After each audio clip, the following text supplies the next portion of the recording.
今天给大家推荐一款刚在 Clutch Apple Lab 商店上架、免费试玩 demo 的轻度 ROG 风格 VR 动作游戏 Mad X Cop。别看游戏的美术风格是卡通漫画风，但在 Clutch 上面加了 Bloom 后处理效果，无论是场景内的发光体还是武器攻击技能释放都带有辉光效果之后，在第一视角下就显得极具艺术风格和视觉冲击观感了。游戏在 demo 阶段就有完整的中文汉化和配音，让我不得不怀疑这可能是一款国产 VR 游戏。如果是的话，请开发者在评论区直接认领一下。而它的游戏故事背景呢，也很符合咱们牛马社畜的心态，讲的是故事主角深陷日常生活中各种精神压力具象化之后的牢笼世界，里面的敌人也全是内心恐惧、焦虑和各种心理阴影幻化而成的敌人。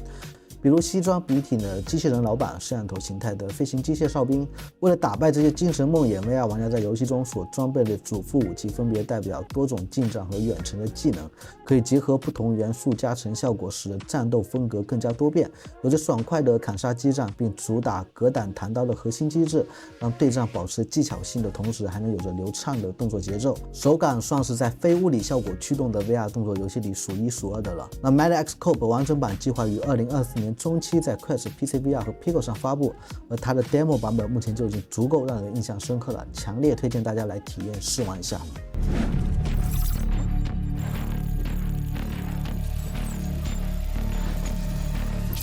VR 是虚拟的，但体验是真实的。大家好，欢迎来到本期的 VR 网络，我是老朋友翟老师。我们进入游戏之后，先去装备一下我们的主副武器。这个副武器呢是一个冷凝激光发射器，然后右边呢是这个主武器，就是一把长剑。失去之后剑就会消失，我们再按下握柄按钮，剑就会出现。然后我们去检视我们的主副武器的话，分别可以按左右手柄的 A 键和 X 键，你就可以出现这个武器的基本属性。游戏里的武器目前是有3种元素效果加成啊，我现在这个主武器是毒药效果，还有这个冰属性的效果，还有这个焚烧的效果。不同的这个元素它可以结合在一起，造成不一样的杀伤。游戏里的敌人呢分为生命值和这个架势值，你不同的武器对这个生命的杀伤，还有这个架势条的输出的伤害都是不一样的，你可以随着游戏的进程去添加它的这个伤害。目前 demo 版本里给我们提供了9层关卡，就像一个写字楼一样，我们要一层一层的往上闯。游戏战斗的主要伤害输出方式其实是靠这个弹刀，通过弹刀积蓄对方的这个架势条，等积蓄满了之后，你就可以把它打到僵直，进行一个肢解攻击。否则你单单只是趁着敌人攻击间隙上去一段输出，是伤害不了他多少生命值的。这样的情况下你会打很久时间，所以说整个游戏的设计就是鼓励你去弹刀。游戏中进行奔跑的话是没有按键的，你只需要推着摇杆摆手臂就行。战斗过程中一定要熟练运用你的副武器，我觉得这个副武器真的实用性比较强，对付这种爬行的杂兵的时候就非常管用。我最喜欢就这个游戏打斗的手感啊，尤其是咱们拼刀的时候碰撞在一起的那一刻的震感，然后你和敌人都会各自往后退一步，就显得你这一波的弹刀呢就很有打击感。还有就是没有弹刀的时候，你击中敌人身体的那种卡肉感也做得非常的实。但是我觉得这个游戏在进行僵直肢解的时候的动作可以再提高一下，比如说我现在将这个怪这个叙事条打满，就可以进行这个肢解嘛，它会出现一个箭头，我需要沿着这个箭头释放我的攻击，但是它是要求我必须要严格把这个箭的位置合在这个箭头上面，并不是说我只要按照它的大致方向挥出去就行了。如果打出的攻击稍微高了一点或者低了一点，就不能进行连续的砍击，这样就会影响我们的这个爽感。希望开发者后续能够把这个判定的范围变得再宽泛一点，这样打起来就可以跟开无双一样，反正肢解的时候其实就类似于开无双的效果嘛。然后你的主武器呢还有一个技能，就是在你的能量条蓄满之后，按住你的扳机键就可以进入这个杀戮时刻。进入杀戮时刻之后，就可以把你武器的这个元素效果给释放出来。比如说我这个毒属性，在这个杀戮时刻结束的时候会形成一个大的架势攻击的伤害，这样我就可以快速进行了这个肢解。在关卡挑战过程中，我们可以击败敌人，或者说打碎一些木箱之类的，获取一些辅助的道具，比如说这个加血的药丸。然后在每一个关卡结束的时候，你可以对自己的武器进行升级。我们拾取它，按住扳机键就可以进行升级啊。一般是利用我们在游戏过程中收集的腐化值，还有这个金币，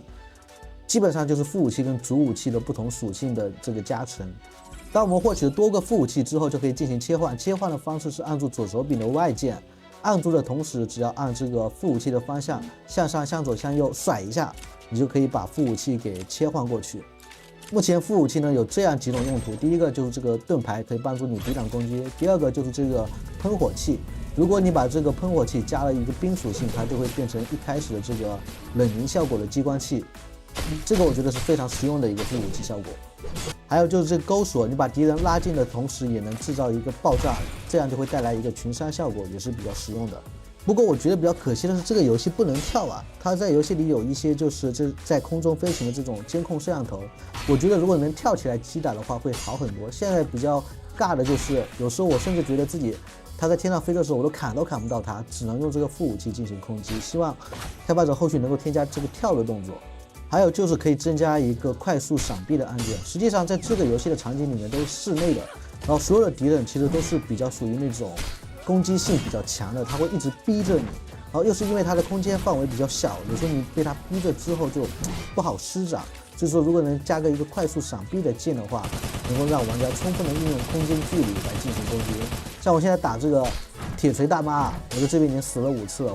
所以整个游戏还是有一定难度的，它并没有你想的那么的无脑的砍杀。拼刀弹反的时机，如果只有一个怪的时候，其实是蛮好掌握的，但是只要稍微到了3个怪，那群体攻击你的时候，其实你就会有点顾及不暇了。毕竟如果你是没有把这个弹刀打出来，把它这个驾驶条打光，你对敌人的伤害输出其实是很低的，这样就会让你面对群攻的时候显得这个措手不及。反正这个游戏 demo 目前是免费的，大家感兴趣的话，可以在这个周末下载过来试玩一下。OK， 那本期的视频就到这里，我们是不等待 VR 成熟，而是陪着 VR 成熟，楼丁 VR 宅入圈。如果你也是对 VR 相关感兴趣，欢迎加入我们的玩家交流社群，具体入群方式我会写在评论区，别忘了给我点赞、投币、转发3连，那我们下期视频再见。